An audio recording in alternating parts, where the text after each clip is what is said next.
विश्वः तस्य वितुर्वरेण्यं भर्गो देवस्य धीमहि धियो यो नः प्रचोदयात्।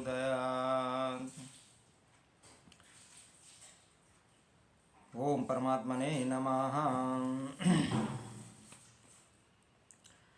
अहो चिन्मात्रमेवाहमीन्द्रजलोपमं जगत् अतो मम कथम कुत्र हेयोपादे कल्पना। अहो आश्चर्य है, चिन्मात्रम चैतन्य मात्र हूँ, एव ही अहम मैं इंद्रजालोपम जादू की तरह जगत यह संसार, अतः इसलिए मम मेरा, कथम कैसे, कुत्र माने कहाँ, ह्योपद आदे कल्पना उपयोगी और अनुपयोगी सार्थकता और निरर्थकता की कल्पना।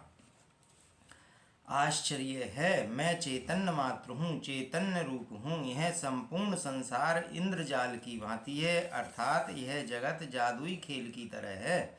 इसलिए इसमें कैसे उपयोगी अथवा अनुपयोगी होने की कल्पना की जाए।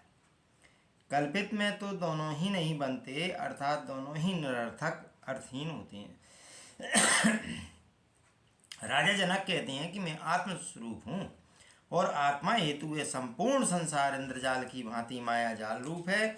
इंद्रजाल में सच को झूठ एवं झूठ को सच के रूप में देखा जा सकता है। इतना ही नहीं, जादूगर असत्य को भी सत्य सा दिखा देता है, जो है ही नहीं,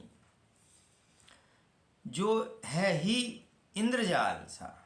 उसके अच्छे तथा बुरे की बात करना बेवजह है। उसकी उपयोगिता अथवा अनुपयोगिता का भी कोई सवाल पैदा नहीं होता है। अतः यह मायाजाल मन तथा इंद्रियों को ही प्रभावित कर सकता है। जिसमें अज्ञान है, आत्मज्ञान स्वरूप है, इसलिए उस पर इसका कोई असर नहीं पड़ता है। वह इस सारे खेल को मात्र दर्शक बनकर देखता है। अतः जब तक अज्ञान था तब तक मैं इस माया जाल को वास्तविक समझता था, जिसके कारण उपयोगी तथा अनुपयोगी, अच्छा बुरा, हानि लाभ, शुभ अशुभ इत्यादि की अनेक अनेक कल्पनाएं किया करता था। अब मुझे आत्मज्ञान हो चुका है, जिसके कारण अब मैं अपने आप को इन सबसे परे आत्मस्वरूप समझता हूँ। इसलिए है जगत मुझे माया जाल से ज़्यादा महत्व का प्रतीत नहीं हो रहा है। अब मैं इससे अप्रभावित हूँ।